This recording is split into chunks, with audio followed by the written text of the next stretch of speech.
కర్మేంద్రియాని సంయమ్య యాస్తే మనసా స్మరన్ ఇంద్రియార్థాన్యమూఢాత్మ మిథ్యాచారస్స ఉచ్యతే అన్నాడు పరమాత్మ గీతలో.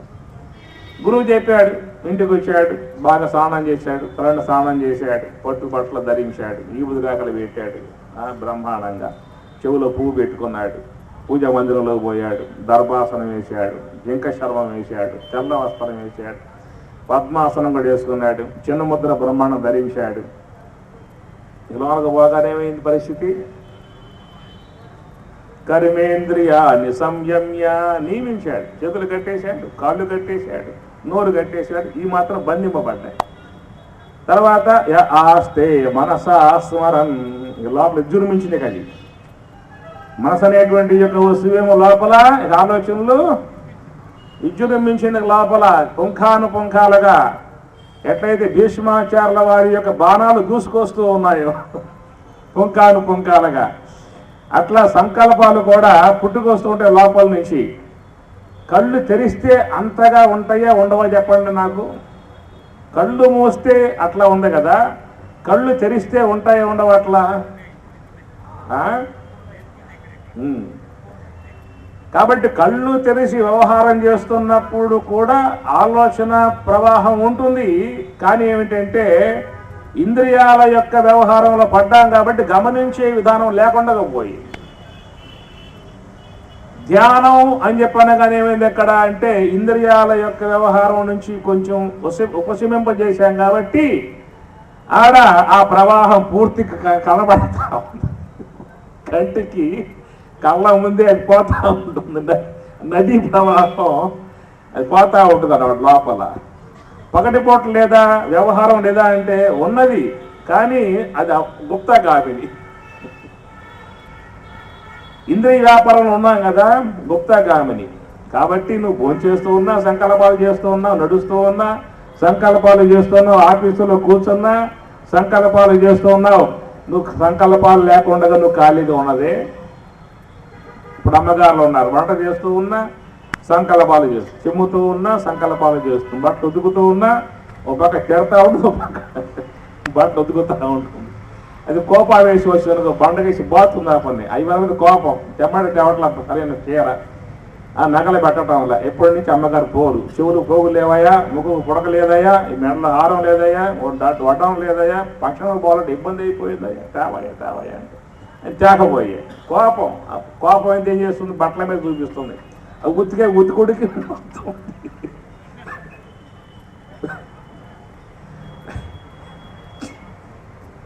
చిరిగిపోయి ఏం చేయాలి మరి? ఎదురుగా చూపుదామా అంటే మహాపయ్యం, ఈడ్చి కొడితే ఇబ్బంది, ఆడ సోపులే కాబట్టి. అట్లాగా మనసు అనేటువంటి యొక్క వస్తువులు ఉన్నటువంటి యొక్క ప్రవాహం ఉన్నది అభ్యాసం పెట్టేసాం, అలవాటు చేసేసాం దాన్ని. అందుచేత ఆ మనసు అనేటువంటి యొక్క వస్తువులు ఉన్నటువంటి యొక్క ప్రవాహం నదీ ప్రవాహం లాగా ఉన్నటువంటి యొక్క ఆలోచన విధానం ఉన్నదే, ఈ మూడు బాగా అభ్యాసం చేసాం మనం. కర్మేంద్రియాని సంయమ్య ఆస్తే మనసా స్మరన్ ఇంద్రియార్థాన్ విమూఢాత్మ. ఇంద్రియార్థాన్ ఒక పక్కేమో ఇంద్రియార్థములను, ఇంద్రియ అర్థములు శ్రోత్రేంద్రియార్థం శబ్దం, నేత్రేంద్రియార్థం దృశ్యం, ఘ్రానేంద్రియార్థం గంధం. ఇంద్రియార్థాన్ ఓ పక్క ఈ వరకు ఉంటుంది, ధ్యానంలోనే ఉన్నాడు.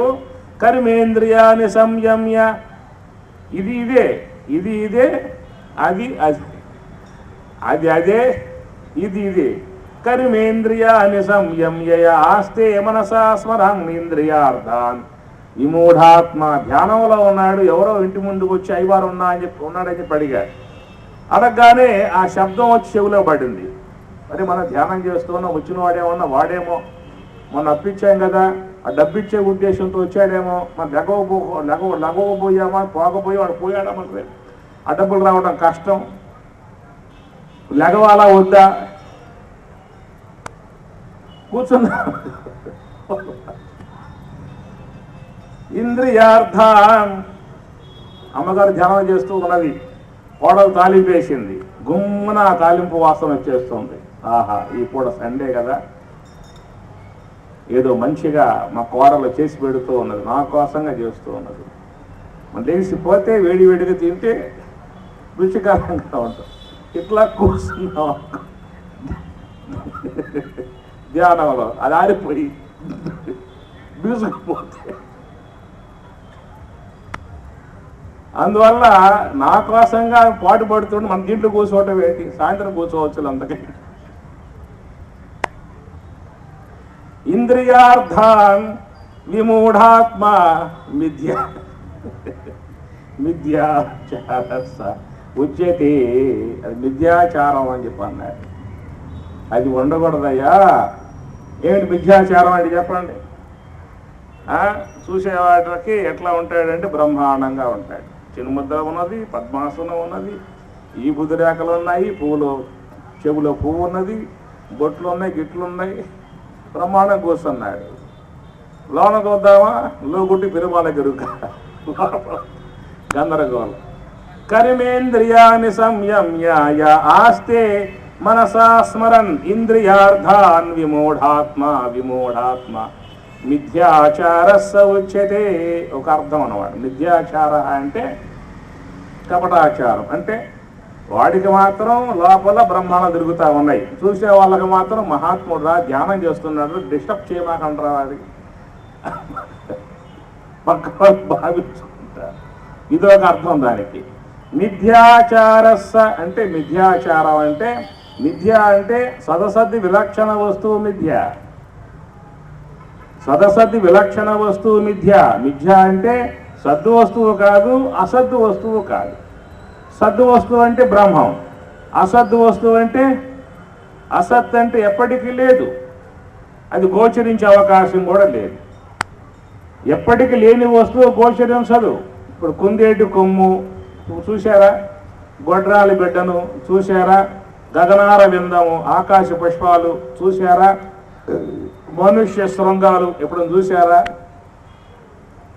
ఏ కాలములో కూడా ఏ పదార్థం లేదో దానిని అసద్దు వస్తువు అంటారు. అన్ని కాలములలో ఉన్నటువంటి వస్తువు బ్రహ్మం అంటారు. అది ఎప్పటికీ ఉన్నది, ఇది ఎప్పటికీ లేదు, ఇది అసత్తు, అది సత్ పదార్థం. ఇదందామా ఇది కాదు, ఇదందామా ఇది కాదు, రెండింటికి మధ్యలో ఉంటుంది. అది మిథ్య అన్నారు. సత్తు అసత్తు విలక్షణం మిథ్యా అన్నారు. అందువల్ల ఈ నామరూపాత్మకమై గోచరించేటువంటి మనో సంబంధ ఆలోచనలు ఏవైతే ఉన్నాయో ఆ ఆలోచనలతో గోచరించేటువంటి యొక్క జగత్తు నామరూపాత్మిక. స్వామి చెప్పేదానికి తోపికలు అన్నారు. సంకల్పము తోపిక అని చెప్పిన అన్నారు. సోమకాసురుడు అంధకాసురుడు అన్నారు. సోమకాసురుడు సంకల్పం, అంధకాసురుడు ఆకారం. అనగా ఏ యొక్క సంకల్పం వచ్చిందో ఆ రూపం వచ్చేస్తుంది అన్నమాట. దీని దృష్టి సృష్టివాదం అన్నారు. దృష్టి సృష్టివాదం. సజ్జో జాతం ప్రపద్యామి సజ్జో జాతాయ వై నమో నమః భవే భవేనాతి భవే భవస్వమాం భవోద్భవాయ నమః. సజ్జో జాతం, సజ్జ అప్పుడే జాతం, పుట్టినటువంటి యొక్క ముఖం గలవాడు. దీని దృష్టి సృష్టివాదం అన్నారు. మనసు అనేటువంటి యొక్క వస్తువులు ఏర్పడేటువంటి యొక్క నామరూపాత్మక సంకల్పాలని మిథ్య అంటారు. కాబట్టి మిథ్యాచార, వాడు ధ్యానంలో కూర్చున్నాడు, మొత్తానికి లోన ఆలోచన పరంపర వ్యవహారంలో మునిగిపోయాడు. కాబట్టి మిథ్యాచారం అనేటువంటిది ఆ అర్థం కూడా వస్తుందన్నమాట. కాబట్టి ఆ లోన ఉన్నటువంటి మనసు అనేటువంటి యొక్క వస్తువు యొక్క సంబంధం అనేటువంటిది ఎట్లా ఉందని చెప్పానంటే, ఎప్పుడు కూడా ఆ మనసు అనేది ఇంద్రియాలతోనన్నా సంబంధం పడుతుంది, వాసనలతోనన్నా సంబంధం పడుతుంది, అజ్ఞానంతోనన్నా సంబంధం పడుతుంది. మనం ఈ మూడు పెట్టాం. ఇంద్రియాలతో సంబంధం పెడతాం, వాసనలతో సంబంధం పెడతాం, అజ్ఞానంతో సంబంధం పెడతాం. వ్యవహారంలో ఉన్నప్పుడు ఇంద్రియాలతో సంబంధం పడ్డాం, స్వప్నావస్థలో ఉన్నప్పుడు వాసనలతో సంబంధం పడ్డాం, సుషిప్త అవస్థలో ఉన్నప్పుడు అజ్ఞానంతో, కరెక్టేనా? జాగ్రత్త అవస్థలో ఉన్నప్పుడు ఇంద్రియాలతో సంబంధం పడ్డాం. స్వప్నావస్థలో ఉన్నప్పుడు ఆలోచనలతో సంబంధం పడ్డా, సుషుప్తి అవస్థలో ఉన్నప్పుడు అజ్ఞానంతో సంబంధం పడితేనే సుషుప్తావస్థ అంటారు, వాసనలతో సంబంధం పడితేనే స్వప్నావస్థ అంటారు, ఇంద్రియాలతో సంబంధం పడితేనే జాగ్రత్త అవస్థ అంటారు. మనం ఈ రూపకముగా ఈ మూడింటితో ఉన్నటువంటి యొక్క అనుబంధం బాగా అభ్యాసం చేశాం కాబట్టి నాలుగవదిగా ఉన్నటువంటి యొక్క హంస యొక్క అనుసంధానం, శ్వాస హంస యొక్క అనుసంధానం నాలుగవ స్థానంగా చెప్తాం కదా, ఆ నాలుగవ స్థానముగా ఉన్నటువంటి యొక్క హంసతో ఉన్నటువంటి సంబంధం మనకు ఆ యొక్క అభ్యాసం లేదు కాబట్టి ఈ మూడింటితో బాగా సంబంధాన్ని పెంచాం కనుక నువ్వు ధ్యానంలో కూర్చున్నా కూడా ఇంద్రియాలతో సంబంధం, వాసనలతో సంబంధం, నిద్రతో సంబంధం. ఎందువల్లంటే ఎక్కువ విధానాన్ని మనం వాటితో సంబంధాలు ఎక్కువగా మనం పెంచుకుంటూ పోతున్నాం కాబట్టి ఈ ధ్యానము యొక్క సంబంధం ఎక్కువ శాతం మనలో అభ్యాసం లేదు కాబట్టి అందువల్ల మనం ఆ మార్గంలో పోలేకపోతూ ఉన్నాము. ఆ దివ్యమై ఉన్నటువంటి యొక్క సమదర్శన అన్నాడే, ఆ సమ అనగా ఆ బ్రహ్మం అనేటువంటి యొక్క వస్తు స్వరూపాన్ని దర్శించేటువంటి విధానం లేకుండా పోయిందయ్యా. అది రావాలి అని చెప్పన్నట్లయితే సర్వభూతస్థం ఆత్మానం సర్వభూతాని చ ఆత్మని సంపశ్యన్ ఆత్మయాజీ అన్నాడు. ఆత్మయాజీ ఆత్మను పూజించిన వాడయ్యా. అయ్యా ఆత్మను పూజ చేయటువంటి ఎట్లాగయ్యా లోకంలో? ఏదో శివుని పూజ చేయమంటే పూజ చేసే అవకాశాలు ఉన్నాయి, విష్ణువుని పూజ చేయమంటే పూజ చేసే అవకాశాలు ఉన్నాయి, అమ్మవారిని సేవించమంటే సేవించే అవకాశాలు ఉన్నాయి. ఎందువల్ల అమ్మవారి విగ్రహం ఉంది పెట్టుకుని పూజ చేస్తాం, రాముని విగ్రహం ఉంది పెట్టుకుని పూజ చేస్తాం, శివుని లింగం ఉన్నది అదన్నా పెట్టుకుని పూజ చేస్తాం, అయ్యప్ప స్వామి విగ్రహం ఉన్నది అందరినీ పెట్టుకుని పూజ చేస్తాం. ఆత్మని ఎట్లా పూజ చేస్తాం అయ్యా? అర్థమవుతుంది పదాలు మీకు ఎట్లా పూజ చేస్తాం? ఆత్మయాజీ స్వరాజ్యం అధిగచ్చతి. నువ్వు ఆత్మానుభవం బ్రహ్మానుభవం మోక్షాన్ని పొందాలంటే ఆత్మను పూజ చేయాలి. అందువల్ల ఆ ఆత్మను పూజ చేసేటువంటి విధానం బయటెక్కడ చేసే అవకాశాలు లేవు. ఎందుకని చెప్పనంటే ఆయా దేవతామూర్తులను మనం ఒక శిల మీద కానీ మట్టి మీద కానీ చెక్క మీద కానీ ఆరోపణం చేసుకుని పూజ చేసుకునే అవకాశం ఉన్నది. అట్లా బ్రహ్మమును ఆ విధంగా ఆరోపణం చేసుకునే అవకాశాలు లేవు. ఆ ఉన్నటువంటి యొక్క ఆత్మ యొక్క స్థలంలోకి మనం పోయి పూజ చేయాలి. ఎక్కడైతే దేవతా సంబంధ మూర్తులై ఉన్నాయో మనం అక్కడికి పోయి చేసుకునే అవకాశం ఉన్నది. కానీ ఆత్మ అనేటువంటి యొక్క వస్తువు అంతటా ఉన్నది కాబట్టి అంతటా వ్యాపకమై ఉన్నటువంటి యొక్క ఆత్మ మనలో అంతరాత్మగా ఉంది కనుక ఆ అంతరాత్మగా ఉన్నటువంటి యొక్క ఆత్మను ఆరాధించటము అని చెప్పాలంటే నివృత్తి మార్గము, సోహంభావ ధ్యాన మార్గము. ఇంకోటి చెప్పలే మీకు శాస్త్రం ఎక్కడ చెప్పాల? యోగమురా సోహమురా నాసికమందున నడపర యోగము వీనుల ఎందున వినరానాదము కన్నుల ఎందున కనరా బ్రహ్మము ఆడెడి హంసను జోడెడబాయక వేడుక నాదము కూడుట యోగము ఆడెడి హంసను జోడెడబాయక వేడుక నాదము కూడుట యోగము అంటే ఆడెడి హంసను జోడెడబాయక ఇది ఆత్మపూజ. ఆత్మయాజి స్వరాజ్యం అధిగచ్చతి. ఆ విధముగా చేసేటువంటి వారు మాత్రమే ఆత్మానుభవాన్ని పొందగలుగుతున్నారు, బ్రహ్మముతో అనుసంధానాన్ని పొందుతూ ఉన్నారు. తన్నిష్టస్య మోక్షోపదేశ అతటి బ్రహ్మముతో సంబంధ అనుభవాన్ని పొంది ఉన్నటువంటి ఆ దివ్య జ్ఞానం పొంది ఉన్నటువంటి వారు మాత్రమే సమదర్శన. విద్యా వినయ సంపన్నే బ్రాహ్మణే గవిహస్తిని సునిచైవ శ్వపాకేశ పండితా ఏం చెప్పారు? సమదర్శన అన్నారు. సమదర్శన ఎట్లా చెప్పండి, అర్థమైన పాయింట్ మీకు. బ్రాహ్మణుణ్ణి, గోవుని, ఏనుగుని, శునకాన్ని, శునక మాంసం తినేవాణ్ణి సమంగా చూడగలిగితే సమదర్శన కదా. ఇప్పుడు మీ ఇంటికి అయ్యవారు వచ్చారు, చాలువా కప్పుకుని పెట్టుకుని గ్రంథం పట్టుకుని మీ ఇంటికి వచ్చినప్పుడు ఏం చేస్తారు? మీరు కుర్చీ వేస్తారు, పూలమాల వేస్తారు, నమస్కారం పెడతారు స్వామివారికి, కుర్చీలో కూర్చోబెట్టి నమస్కారం చేస్తారు అయ్యవారు కాబట్టి. మరి పరమద్గీతలో ఏమన్నాడు? సమదర్శన. ఇంతలో ఒక గోవు వచ్చింది అనుకుందాం, మీ ఇంటికి గోవు వచ్చిందిగా, అప్పుడేం చేయాలి? ఆ గోవును కూడా ఇంట్లోకి తీసుకొచ్చి పేటేసి కూర్చోబెట్టి పసుపు రాసి కుంకుమ బొట్లు పెట్టి పూలమాలేసి 2 పూటలు తినిపిస్తాం. సమదర్శన బాగా ఉంది. ఆ తర్వాత ఏనుగు వచ్చింది అనుకోండి, అప్పుడేం చేస్తారు? దూరం పట్టదే ఏనుగుకి, ఆ దూరం తీసేసి ఆ గోడ ఈ గోడ కొట్టేసేసి కప్పు పైన లేపేసి ఏనుగుని తీసుకొచ్చి, కావాలిగా మనం కూడా పండితులం కావాలి కదా, పట్టుకొచ్చి పేటేసి కూర్చోబెట్టి పసుపు రాసి కుంకుమ బొట్లు పెట్టి పూలమాలేసి ఆహారం పెట్టాం. ఆ తర్వాత శునకం వచ్చింది, అప్పుడేం చేయాలి? శునకాన్ని కూడా ఆహ్వానం పలికి తీసుకువచ్చి కూర్చోబెట్టి పేటేసి పసుపులో కుంకుమ బొట్లు పెట్టి పూలమాలేసి చేస్తూ ఉంటే ఊళ్ళో చూశారు, ఈ పిచ్చి ఏదో అయ్యవారు వస్తే కూర్చోబెట్టాడు, పూజించాడు, తామూలు పెట్టాడు, అందరికి అందరూ చేసే పనే ఈ పని. అరే ఇది తీసుకుపోయి ఏలూరులో కానీ వైజాగ్లో ఉన్న ఆసుపత్రులు ఇక్కడ సమదర్శన లేదయా స్వామి చెప్పాడు గీతలో సమదర్శన అని చెప్పిన అన్నాడు. ఆ స్థాయికి పోయే ఉద్దేశంతో చేస్తున్నా. స్వామి చెప్పింది ఏంటంటే సమదర్శన అన్నాడే కానీ సమవర్తిన అని చెప్పనలా. సమవర్తిన అని చెప్పాలంటే వర్తించు.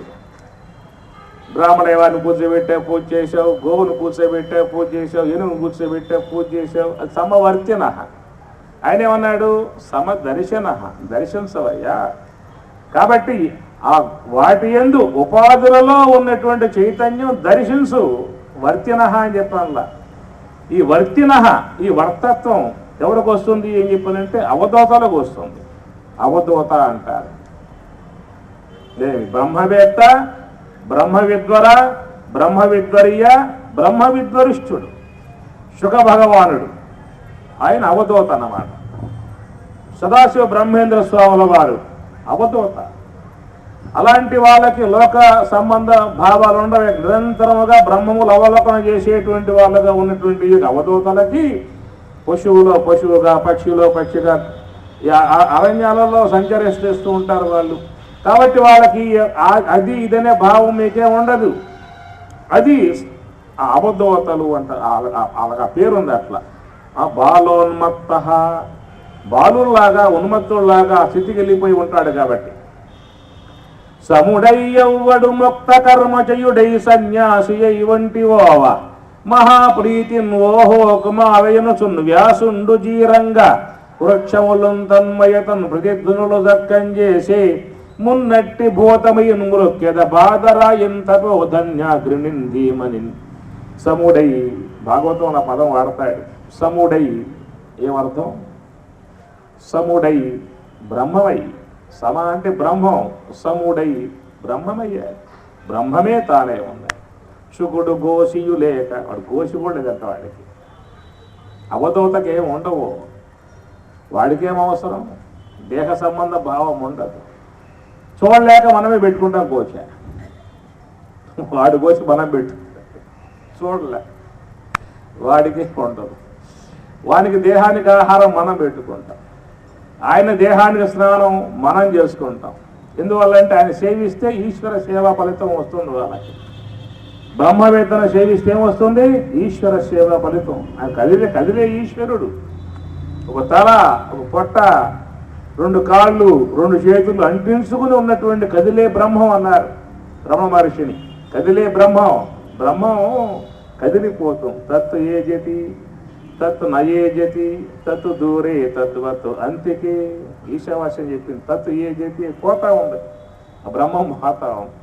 బ్రహ్మజ్ఞాని నడుస్తూ ఉంటే, అవధూత నడుస్తూ ఉంటే బ్రహ్మం నడుస్తున్నట్లే.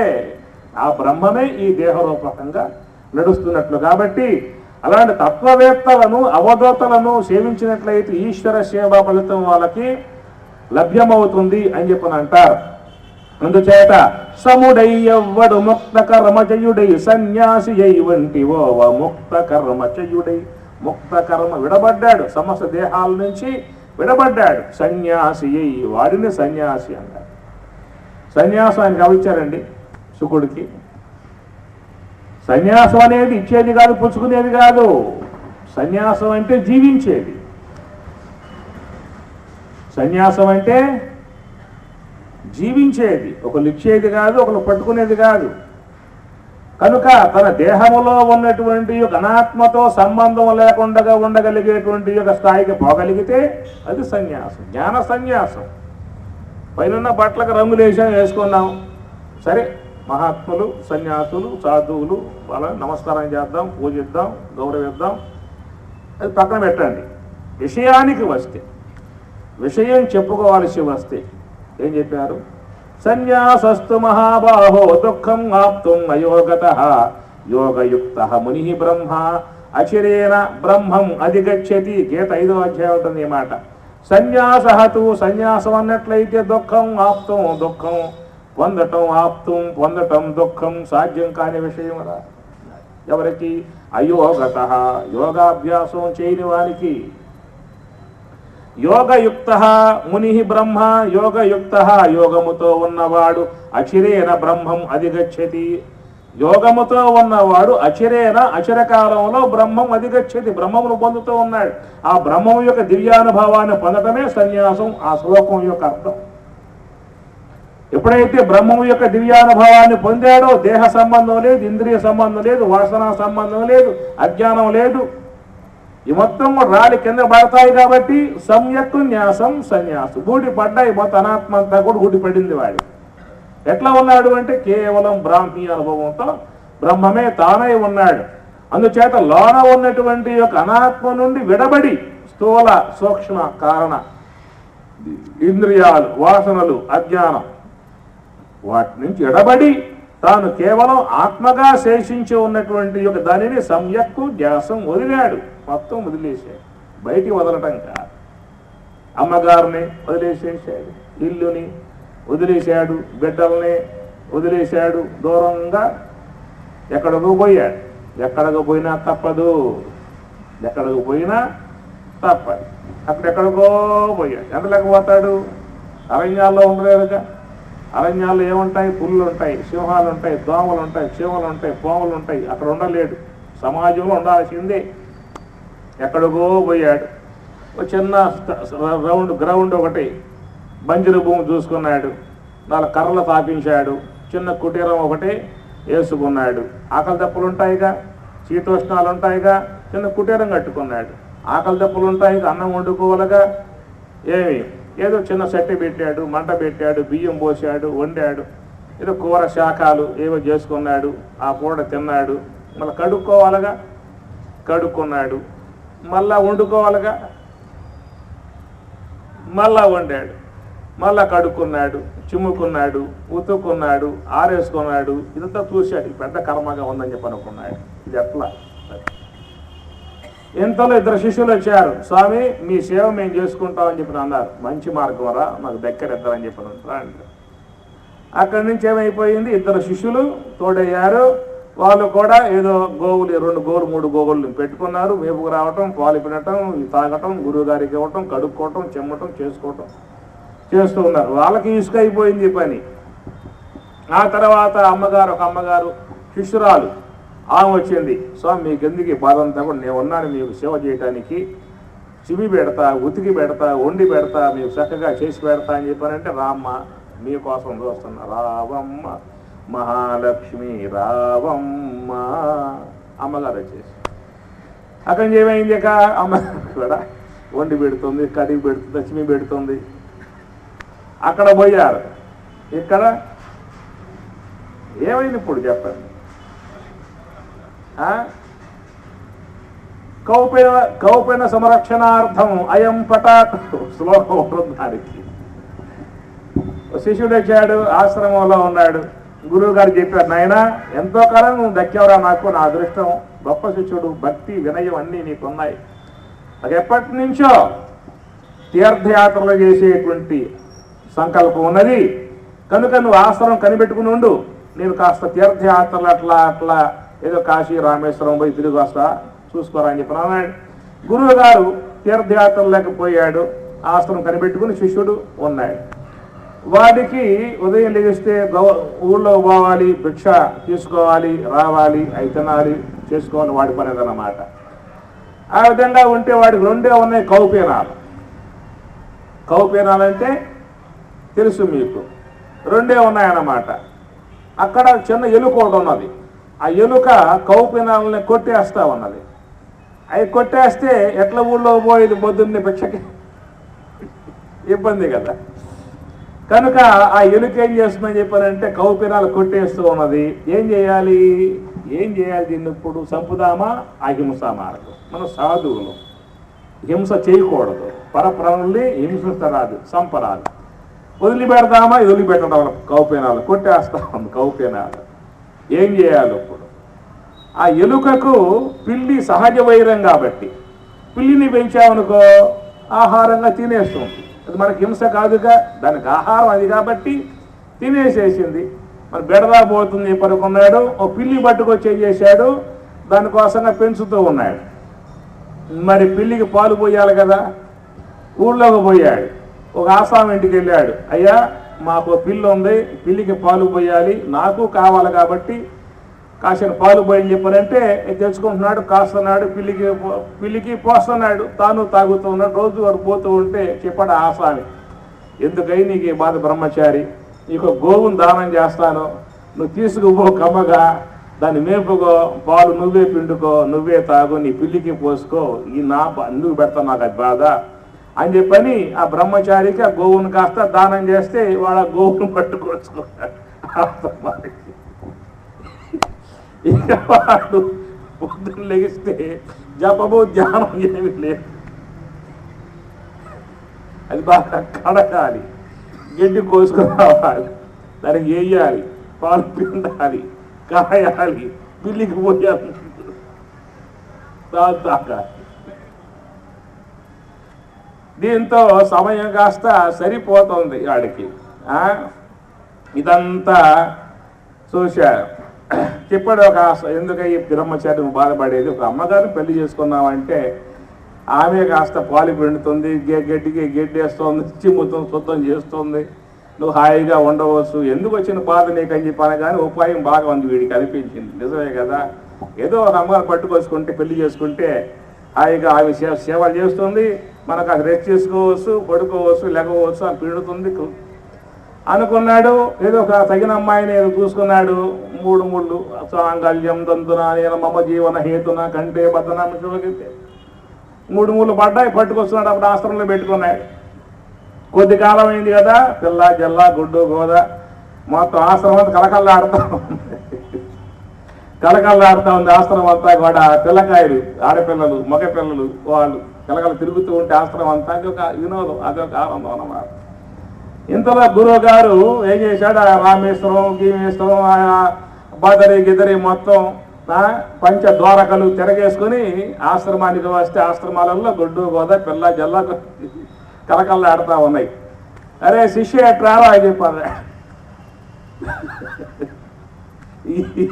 ఏమిటి ఇది ఆశ్రమంలో అని చెప్పండి. అయ్యా గురువు గారు నమస్కారం, కౌపీన సంరక్షణార్థమై అయం పటాటోప, కౌపీన సంరక్షణార్థమై అయం పటాటో అంతా కూడా వచ్చేసేసి. అందువల్ల ఎక్కడికో పోతే ఏదో పుచ్చుకుంటే రాదు, ఆడకపోయినా పెద్ద సంసారాలే, సన్యాసులకు కూడా పెద్ద సంసారాలే. ఈ చిన్న సంసారాలు పెద్ద సంసారం. ఈ చిన్న చిన్న బిల్లులు, కరెంటు బిల్లులు, మనకి ఎంత బిల్లు వస్తుంది ఆశ్రమాలు. అందువల్ల సరే మహాత్ములు నమస్కారం చేద్దాం. ఉన్న విషయం ఏమిటండి చెప్పనంటే, సన్యాసహతు మహాబాహో దుఃఖం ఆప్తుం అయోగతః యోగయుక్తః ముని బ్రహ్మ. అయోగతః యోగాభ్యాసం చేయకపోయావని సన్యాసం లభించే అవకాశం లేదు. యోగయుక్తః ముని బ్రహ్మ, యోగముతో ఉన్నావా నీవు అచిరేణ బ్రహ్మం అధిగచ్చతి, బ్రహ్మమును పొందుతూ ఉన్నావు, అది బ్రహ్మమును పొందటమే సన్యాసము. సముడై ఎవ్వడు ముక్త కర్మ చేయుడై సన్యాసి ఇవంటి ఓవా, అది సన్యాసి అని చెప్పిన జ్ఞానత్వమును పొందటము సన్యాసం అన్నాడు. అవధూత ఆ శుకుడు పోతూ ఉంటే అక్కడ చిన్న కొలను ఉంటే కొలంలో ఒక దేవకాంతలు స్నానం చేస్తూ ఉన్నారు. ఆ శుకుడు గోచీయు లేక దిగంబరుడుగా పోతూ ఉంటే వాళ్ళు కూడా దిగంబరముగా ఉండి ఆయన అట్లాగే చూస్తూ ఉండిపోయారు. ఆ తర్వాత వెనకాల హాశక అని చెప్పి వ్యాసుడు పోతూ ఉన్నాడు. పోతూ ఉంటే ఆ శబ్దం వినగానే వాళ్ళకి ఎమ్మటే ఆ యొక్క దేహాభిమానం కలిగి గబగబా వాళ్ళు ఒడ్డుకు పోయి బట్టలు ధరిస్తూ ఉన్నారు. ఆ దృశ్యాన్ని చూశాడు ఈ వ్యాసుడు. ఈయనకి ఆశ్చర్యం వేసింది, ఈయనకు సిగ్గేసింది వ్యాసునికి. ఏమిరా మావాడు యువకుడు నవయవనస్తుడు దిగంబరుడుగా ఉన్నాడు, వాడు పోతూ ఉంటే వాడు లాగా వీళ్ళు అట్లాగే ఉండి చూస్తూ నుంచున్నట్లాగే, నేను ముసలోడిని గడ్డం మెరిచే జుట్టు మెరిచే వయసు అంతా ఉడికిపోయే కామ వికరాలు మొత్తం పోయిన వాడిని నన్ను చూసి వీళ్ళు సిగ్గుపడ్డారని చెప్పని పోయి అడిగాడు, ఏమమ్మా ఏమిటి విషయం అసలు, మావాడు వాడు యువకుడు వాడు పోతూ ఉంటే ఎట్లాగే చూస్తూ ఉండిపోయారే, నేను ముసలోని కదా నన్ను చూసే విధంగా. అయ్యా వాడు విజాతి, నువ్వు స్వజాతి. శుకుడు వాడికి మమకారమే లేదు, నువ్వు ఇంకా కుమార వ్యామోహంతో నువ్వు పరిగెడుతూ ఉన్నావు ఆయనమ్మంటే వాడికి వ్యామోహం ఉందా? గీత రాశావు బాగానే ఉంది, విభజన చేశావు, భారతం రాశావు, భాగవతం రాశావు, ఎన్నో రాశావు బాగానే ఉన్నది. వాడి స్థితి వేరు, నీ స్థితి వేరు. సముడయ్యవ్వడు కర్మ ముక్తగా సన్యాసి ఇవంటి ఓవ మహాప్రీతిన్ ఓహో కుమారయనుసు వ్యాసుండు జీరంగ ఓ కుమార. ఏమిటయ్యా ఇది? వాడికి ఆ వ్యామోహం ఉందా? నీకుందా? వాడికి ఉందా వ్యామోహం? కాబట్టి నువ్వు మావాడివి కాబట్టి మేము ధరించాం బట్టలు. వాడు అవధూత, చెట్లలో చెట్టు, పుట్టలో పుట్ట, జంతువుల్లో జంతువు, మృగాలలో మృగం, పక్షుల్లో పక్షివాడు. కాబట్టి మాకు వికారం లేదు, వాడికి వికారం లేదు. అందుచేత అవధూత స్థాయికి పోయి ఉంటాడే అట్టివాడు సాక్షాత్ బ్రహ్మముగా కదిలిపోయేటువంటి వాడుగా ఉండేటువంటి విధానం అవధూత స్థితి అని చెప్పని అంటారు. బ్రహ్మవేత్త, బ్రహ్మవిద్వర, బ్రహ్మవిద్వరీయ, బ్రహ్మవిద్వరిష్ట అని చెప్పని అంటారు. ఆ బ్రహ్మవిద్వరిష్ట స్థాయికి పోయి ఉంటాడే వాడు సమదర్శన. కాబట్టి వాడు దేహాలు చూడాడు, ఆ దేహస్థమై ఉన్నటువంటి బ్రహ్మాన్ని మాత్రం దర్శించేవాడుగా, దేహస్థమై ఆ దేహములో ఉన్నటువంటి యొక్క చైతన్యాన్ని మాత్రమే దర్శిస్తూ ఉన్నాడు. నీది ఉపాధి భావన, అయింది అధిష్టాన భావన. నీది ఆకార భావన, వానిది స్వరూప భావన, బ్రహ్మ భావన. అందుచేత సమదర్శన విద్యా వినయ సంపన్నే బ్రాహ్మణే గవిహస్తిని. అర్థమవుతున్నాయి మాటలు. విద్యా వినయ సంపన్నే బ్రాహ్మణే గవి హస్తిని శునిచ ఏవ శ్వపాకే చ పండిత. బ్రహ్మాండ విచారణ చెప్పుకుంటుంది. నిన్న కూడా చెప్పాను మీకు ఈ విచారణ. నిన్నేం చెప్పాను మీకు? నిన్నేం చెప్పాను? స్వామి పొద్దున్న తిన్నదే జ్ఞాపకం లేదు, నన్ను చెప్పింది జ్ఞాపకం వస్తుందా? పొద్దున్న ఏమిటో కూర అని చెప్పి అడగండి. పొద్దున్న తిన్నాం, అయిపోయింది, మర్చిపోయాం. పొద్దున్న తిన్నదే జ్ఞాపకం లేకపోతే నిన్న ఏదో అని చెప్పి అంటారు మీరు. పత్రం పుష్పం. స్వామి మాకెందుకు గొడవ, నువ్వు చెప్పేవాడు నువ్వు కదా, నీ జ్ఞాపకం నువ్వు పెట్టుకోవాలి, జ్ఞాపకం మేము ఎట్లా జ్ఞాపకం పెట్టుకో? చెప్పేవాడు నువ్వు జ్ఞాపకం పెట్టుకోవాలా, వినేవాళ్ళ మేము జ్ఞాపకం పెట్టుకోవాలా? పత్రం పుష్పం ఫలం తోయం యో మే భక్త్యా ప్రయచ్చతి తదహం భక్త్యుపహృతం అస్నామి ప్రియతాత్మనః. నిన్న బ్రహ్మాండ విచారం. విద్యా వినయ సంపన్నే బ్రాహ్మణే, ఇది బ్రాహ్మణుడి యొక్క స్థలం. ఇది విద్యా వినయము. విద్య ఎక్కడుంది? విద్య చెప్పండి. ఇది విద్యాస్థలం, అవిద్యాస్థలం. విద్యాస్థలం, అవిద్యాస్థలం, ఆనందస్థలం. ఆనందస్థలం, విద్యాపీఠం, అవిద్యాపీఠం, ఆనందపీఠం, సదాశివపీఠం, ఇవన్నీ కూడా పంచపీఠాలు చెప్పుకొస్తారు. విద్య, బ్రహ్మ విద్య ఎక్కడి నుంచి రావాలి? బుద్ధి ఉన్నటువంటి స్థలం ఇది. బుద్ధి, బోధించేది నిశ్చయించి బోధించేది బుద్ధి, విని సంకల్పించేది మనస్సు. అందువల్ల విద్యా వినయ సంపన్నే. దీంట్లో మరొక అర్థం ఏంటని చెప్పానంటే, ఎవరైతే విద్య వస్తుందో వాడికి వినయం వస్తుందట. విశేషణం దాంట్లో నీకు ఎంతెంత అయితే విద్య వస్తూ ఉంటుందో అంతంత వినయం రావాలి. కానీ ఏమొస్తుంది, ఎంతెంత కొంచెం కొంచెంగా వచ్చిందంటే ఇంకెక్కువగా అహంకారం, విద్యాహంకారం, జ్ఞానాహంకారం. అవి మహాప్రమాదం. జ్ఞానాహంకారం అన్నదే, అజ్ఞానాహంకారం గలవాడికి గురువు ఉన్నాడు, జ్ఞానాహంకారం గలవాడికి వాడే గురువు. గురువు ఉంది, నేనే పెద్ద గురువు అంటాడు వాడు. అందుచేత విద్య వచ్చింది అంటే ఏముండాలి, మనకి వినయం రావాలట. విద్యా వినయము అన్నాడు. ఎంతెంత విద్య వస్తే అంతంత వినయం. చూడండి, ఆ యొక్క వృక్షం ఎంతెంత ఫలములు వేస్తూ ఉంటుందో అంతంత కిందకి భూమి దాకా వంగుతూ ఉంటుంది. జలధరములు మేఘములు ఎంతెంత జలం ధరించి ఉంటే అంతంత భూమికి దగ్గరగా పోతూ ఉంటాయి. ఎంతెంత నీకు విద్య వచ్చిందో అంతంత వినయం రావాలట. కాబట్టి విద్యావంతునికి ఏమిటయ్యే అలంకారం అంటే వినయము అన్నాడు. వినయం రావటం విద్యావంతుని యొక్క అలంకారం. అది విద్య రావాలి. సర్వేపల్లి రాధాకృష్ణ ప్రొఫెసర్, ఆయన అంటాడు, ఆయన బ్రహ్మసూత్రాలకు అర్థం రాశాడు, ఎన్నో గ్రంథాలు రాశాడు, గొప్ప సాహిత్యవేత్త, గొప్ప మరి బ్రహ్మ అవగాహన గలవాడు. అని అంటాడు, విద్యాసాగరములో ఒడ్డున నేను చిన్న చిల్లి గవ్వలు ఎరుకునేటువంటి వాడిని అని చెప్పని అంటాడు. విద్యాసాగరము యొక్క తీరములో చిన్న చిల్లి గవ్వలు ఎరుకుంటూ ఉన్నా అని చెప్పని అంటాడు. అంత వినయ విధాయం అన్నమాట. జనప్రియ గీతోపన్యాసాలలో గండి క్షేత్రస్వామి గారు ఒక మాట రాస్తాడు. ఆయన చెప్పిన మాట, నేను చెప్పే మాట, నాకేమీ తెలియదు అనేది తెలియాలంటే అట ఎంతో తెలియాలట. ఏం తెలుస్తుంది? అర్థమైందన్నమాట. నాకేమీ తెలియదండి అన్న మాట రావాలంటే ఎంతో తెలిస్తే అట వస్తుందట. ఏమని?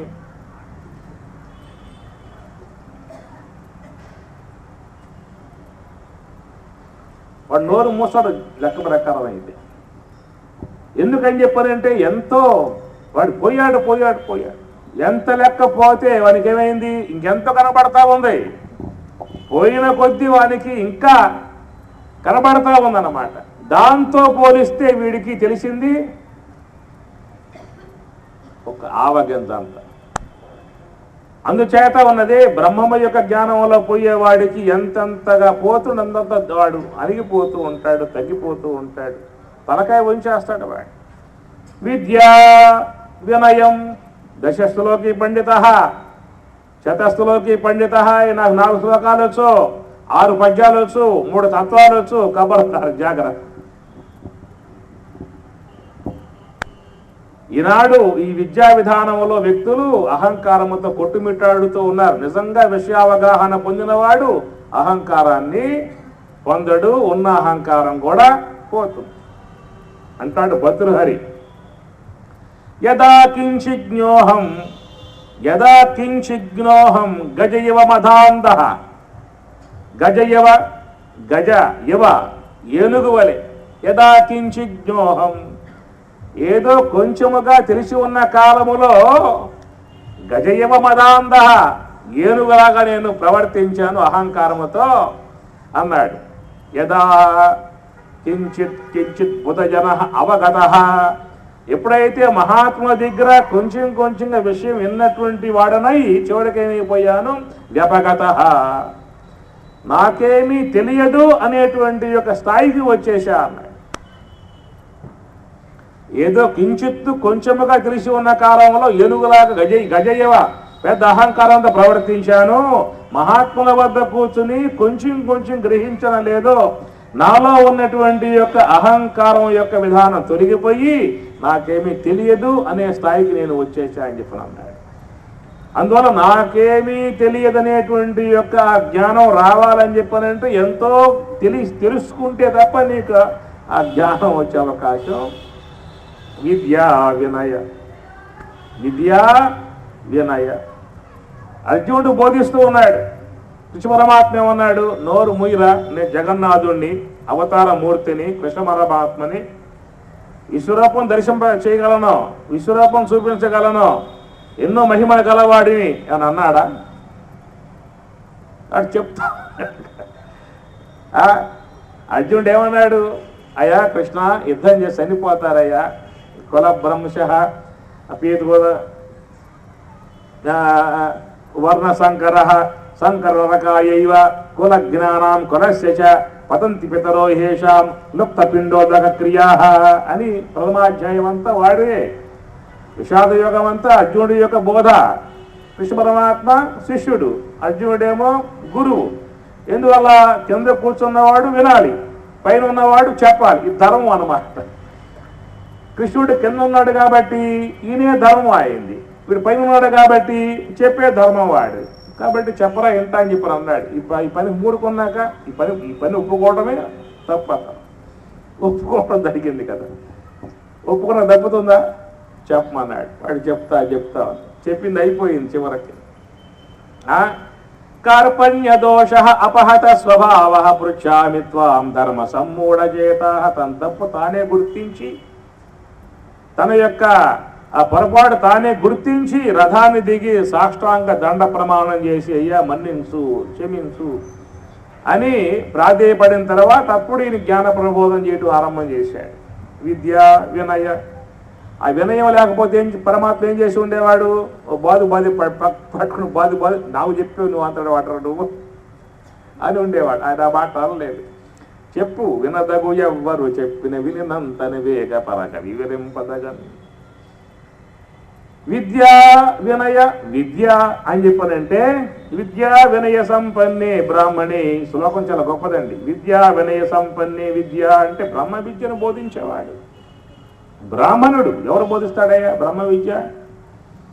బ్రహ్మజ్ఞానేన బ్రాహ్మణ అన్నారు. జన్మనా జాయతే శూద్ర కర్మనా జాయతే ద్విజ వేద పాఠస్య విప్రస్య బ్రహ్మజ్ఞానేన బ్రాహ్మణ.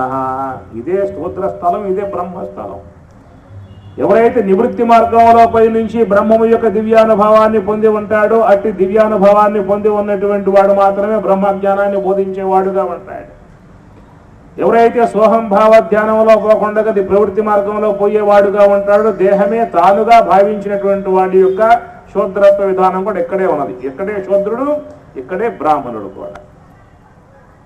అంతర్ముఖుడయ్యాడా బ్రహ్మ విద్యను బోధిస్తాడు, బహిర్ముఖుడయ్యాడా ఈ దేహమే తానుగా భావిస్తాడు. దేహస్థలం స్థూల దేహము, సూక్ష్మ దేహము, కారణ దేహం. కాబట్టి ఈ దేహము నేనని చెప్పి అనుకుంటాడు వాడు. శూద్ర అని చెప్పి ఎందుకన్నాం పదం? దానిని శూద్ర అనేటువంటి యొక్క పదము ఎక్కడ ఎవరి యందు కూడా కులపరంగా వర్తింపబడదు, కులపరముగా వర్తింపబడదు. అది కామన్ పదం, అది కామన్ పదం అన్నమాట.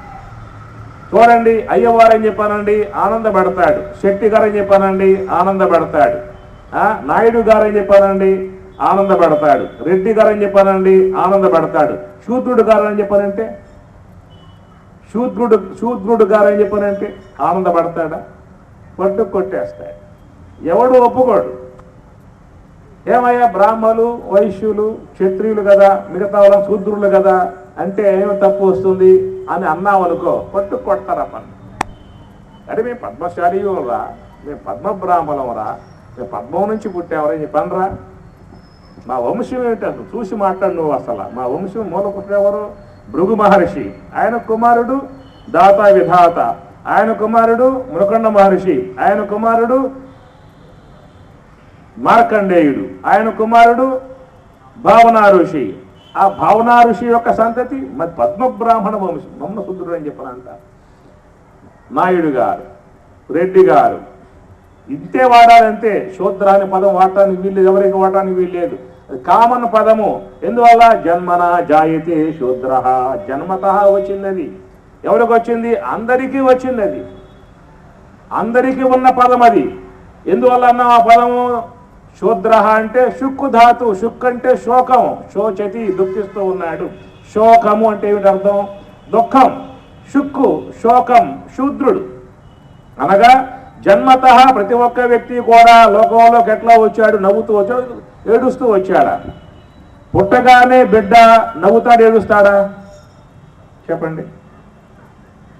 పుట్టగానే బిడ్డ నవ్వుతాడు ఏడుస్తాడా? చెప్పరే. ఎందుకు ఆడవాలి? జైల్లోంచి బయటకు వచ్చాడు, నవ్వుతాడు ఏడుస్తాడా? జైల్లోంచి బయటకు వచ్చాడు కదా, నవ్వుతాడు ఏడుస్తాడా? నవ్వుతాడు. ఇది నవ్వాలి ఆడవాలా? బయటపడ్డవాడు నవ్వాలి కదా లెక్క ప్రకారంగా, కానీ ఏడుస్తాడు వాడు. జన్మ దుఃఖం, జరా దుఃఖం, జాయా దుఃఖం, పునః పునః సంసార సాగరం దుఃఖం. జన్మ దుఃఖం పుట్టినప్పుడు ఉంటుంది, జరా దుఃఖం లాస్ట్లో ఉంటుంది, మధ్యలో ఏముంటుంది? జాయా జాయా అంటే భార్య, అమ్మగారు కోపం వస్తుందేమో మళ్ళా. ఏమి? జన్మ దుఃఖం, జరా దుఃఖం, జాయా దుఃఖం, పునః పునః. ఈ పునః పునః అనే పదం ఎక్కడ పెట్టాడు? ఆడబెట్టలా. పునః పునః సంసార సాగరం దుఃఖం. జీవితం అంతా దుఃఖమే వీడికి. అనుకుంటూ ఉంటాడు ఆనందం అని చెప్పని. ఆనందం భాష మాత్రమే, లోనంతా కూడా ఎప్పుడు వేదనలతో బాధలతోనే జీవితం గడుపుతూ ఉంటాడు. ప్రజెంట్లో వాడికి ఉన్నది ఏమిటి? దుఃఖమే. భవిష్యత్తులో ఏమేమి చేస్తాడు? ఊహ చేస్తాడు. ఆనందం ఊహ చేస్తాడు. ప్రజెంట్లో ఏముంటుంది అని చెప్పానండి? ప్రజెంట్లో దుఃఖమే వాడికి. బడికి పోకపోతే అమ్మ నాన్న కొడతాడు, బడికి పోతే పొంతులు కొడతాడు. కాబట్టి ఏం చేస్తాడు? వీధులు ఏడుస్తాడు వచ్చేవాడు, డోర్ని ఏడుస్తూ ఉంటాడు. ఎట్లా నాన్న తంటాలు పడ్డాడు, ఎగ్జామ్స్ రాశాడు, డిగ్రీ సంపాదించుకున్నాడు, పట్టా చేతికి వచ్చింది, అమ్మయ్య ఆ దుఃఖం కాస్త పోయిద్దిరా అని చెప్పి అనుకున్నాడు. పట్టా చేతికి వచ్చిందిగా, ఇప్పుడు ఉద్యోగం రావాలి. దానికోసం ఉద్యోగ వేట కోసంగా పొద్దున్న లెగవాలి, బస్సు ఎక్కాలి, ప్రతి ఆఫీసు బొంగిలా వాడు కూర్చోవాలి, ఆయన పిలవాలి, ప్రశ్నలు వేస్తాడు, పోరా అని చెప్పని అంటాడు. ఇట్లా తిరిగి తిరిగి తిరిగి నానావసరం పడుతూ ఉంటాడు. ప్రజెంట్లో దుఃఖమే. ఎట్లా కేలకు ఏదో చిన్న ఉద్యోగం సంపాదించుకున్నాడు, ఈ దుఃఖం నుంచి బయటపడ్డాడు, ఉద్యోగం వచ్చింది కదా అనుకున్నాడు, ఇక్కడి నుంచి హ్యాపీగా ఉంటాయని చెప్పి అనుకుంటాడు. వాడు బ్యాచులర్, బ్రహ్మచారి, వటుడు, పొద్దున్న లెగవాలి, వాడే చిమ్ముకోవాలి, వాడే కడుక్కోవాలి, వాడే వండుకోవాలి, టిఫిన్లు పెట్టుకోవాలి, పరుగులు తీయాలి, బస్సు అంతా నిండిపోయి ఉంటుంది, ఎలాడాలి బస్సులు పట్టుకొని ఎలాడి పోవాలి. ఆలస్యంగా పోయాడు చివాట్ల అక్కడ వాడికి, నానా ఇబ్బందులు, నానా దుఃఖాలు వాడికి అనుకుంటాడు. మన లైఫ్లో వైఫ్ వచ్చినట్లయితే మన జీవితం హ్యాపీగా ఉంటుంది, వండి పెడుతుంది, తిని పడుకోవడం మన పని ఇంకా అనుకుంటాడు. చక్కగా 3 ముళ్ళు వేసేస్తాడు. 3 నాళ్ళ ముచ్చట వాడికి. 3 ముళ్ళు వేసేసి ఏముంటుంది? 3 నాళ్ళ ముచ్చట. ఆ తర్వాత ఎక్కడి నుంచి పిల్లలకి ఫీజులు, పుస్తకాలు, యూనిఫారాలు, అవి కట్టి ఇవి కట్టలేక తేలేక చేయలేక నానాసలు పడుతూ ఉంటాడు. ఎందువల్లంటే ఈ దుఃఖం పోతుంది అనుకుంటాడు, ఇంకో దుఃఖం వచ్చి పడుతుంది. ప్రజెంట్లో దుఃఖమే.